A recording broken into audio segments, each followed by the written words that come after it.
जय हिंद बच्चों। चलिए आज की कक्षा में हम पाठ 14 क्रिसमस के कठिन शब्दों को रेखांकित करते हैं। उसके बाद आप सभी ये सारे शब्द अपनी कॉपी में लिखेंगे। तो चलिए हम एक एक शब्द को लेकर उनको पेंसिल से अंडरलाइन करते हैं। मैं तो यहाँ पेन का यूज़ करूँगी, लेकिन आप सभी अपनी पुस्तक में केवल पेंसिल यूज़ करेंगे, ठीक है। तो बच्चों पहला वर्ड है 25 दिसंबर, बड़ा दिन, क्रिसमस। 1, 2 और 3, ये 3 शब्द हो गए। इसके बाद ईसाई धर्म त्योहार, 2000, प्रवर्तक, फिलिस्तीन, बैथलेहम, यहूदी साम्राज्य।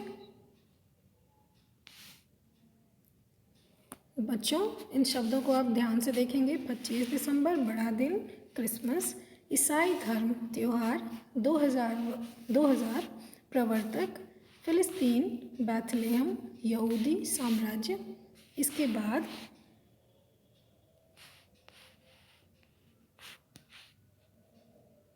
जोसेफ, मरियम, अद्भुत और प्रसिद्ध। तो बच्चों इस पेज से, इस पृष्ठ से आपके सामने इतने शब्द हैं जिनको आप रेखांकित करेंगे। ये पहला पेज था, इसमें काफ़ी सारे जो शब्द थे, वर्ड्स थे, वो इम्पॉर्टेंट थे, इसलिए आपको इस पेज से ज़्यादा वर्ड्स को अंडरलाइन करना पड़ा है। चलिए अगले पेज में देखते हैं।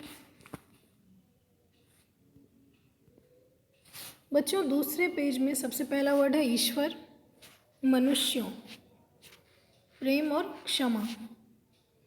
इसके बाद गिरजाघर,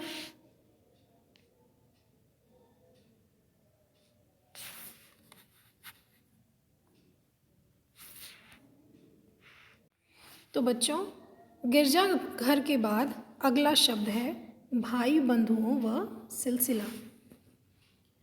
इसके बाद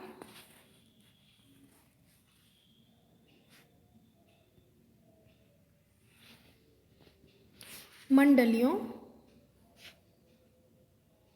आशीर्वाद,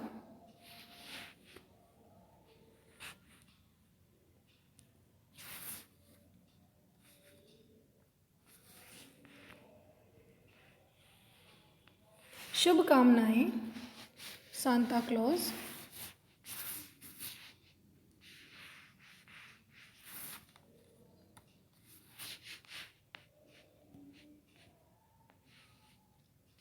श्रद्धा, उपदेशों और प्रेरित।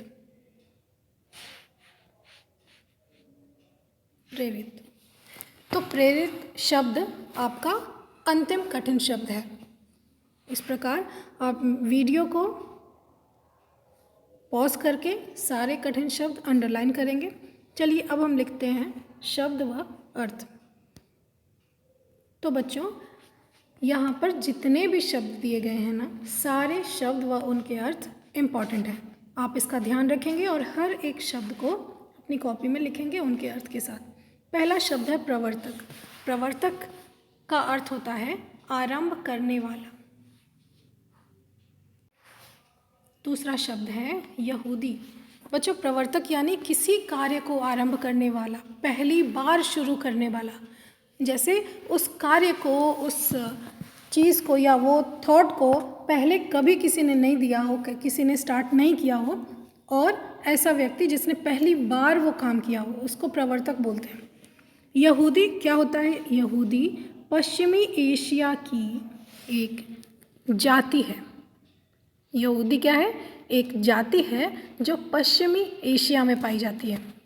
ये जो पश्चिमी एशिया का पार्ट है वो यूरोप से थोड़ा सा क्लोज है। साम्राज्य, साम्राज्य क्या होता है? साम्राज्य वह राज्य जिसके अधीन बहुत से देश हों।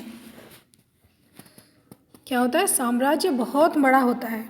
जैसे किसी राज्य का राजा, तो वो राजा उस राज्य का हुआ, प्रॉपर उस राज्य का राजा हुआ।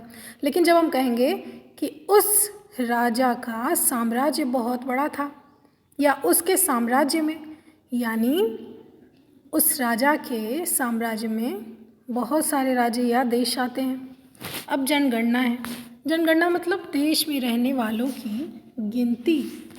जनगणना यानी जनों की, जन मीन्स लोग, लोगों की गिनती, गणना मीन्स गिनती, तो लोगों की गिनती, यहाँ पर इसका अर्थ ये हो जाएगा।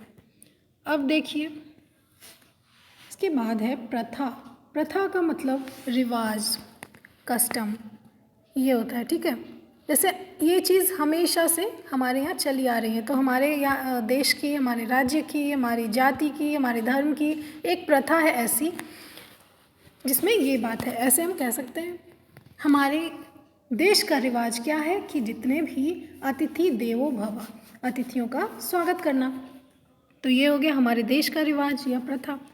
अब क्या है अस्तबल। अस्तबल क्या होता है? वह स्थान जहाँ घोड़े रखे जाते हैं। बच्चों मैंने आपको पहले ही बताया था, जैसे गौशाला गौ के लिए, गाय के लिए होती है, वैसे अस्तबल किसके लिए होते हैं? घोड़े के लिए होता है। अब है आराधना। आराधना का मतलब पूजा। आप किसी भी धर्म के हो, चाहे आप किसी भी धर्म के हो, आप आराधना तो कभी ना कभी करते ही हो।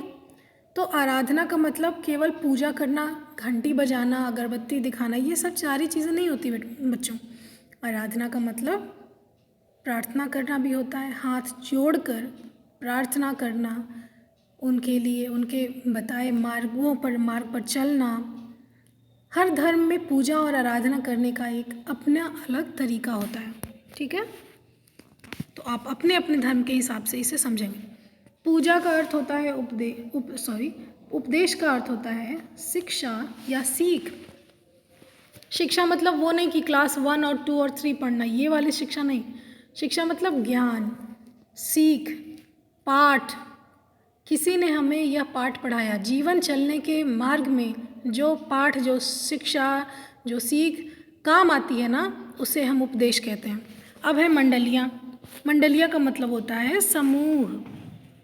जैसे बच्चों की मंडली यानी बच्चों का समूह। अब क्रिसमस कैरोल है, तो ईसा के जन्म से संबंधित जो गीत होते हैं, इसी को क्रिसमस कैरोल कहा जाता है। ईसा के जन्म से संबंधित जो सॉन्ग होता है ना, उसको क्रिसमस कैरोल कहते हैं। जैसे नेशनल एंथम होता है, वो तो एक गीत है हमारे देश के लिए, हमारे देश को रिप्रेजेंट करता है नेशनल एंथम।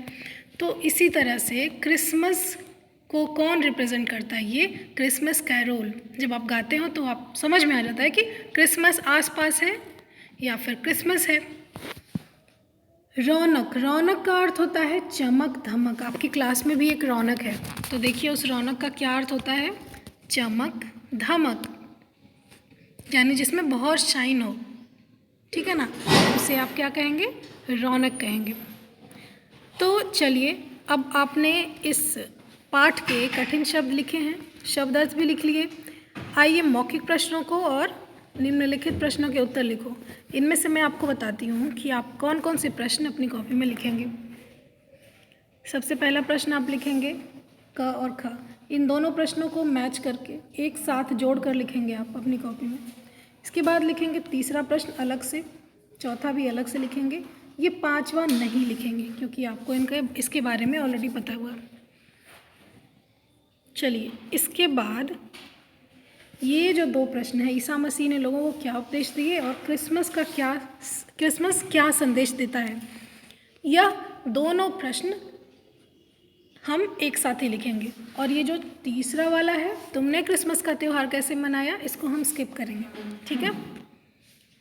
चलिए, आज की कक्षा के लिए बस इतना ही। धन्यवाद बच्चों, जय हिंद।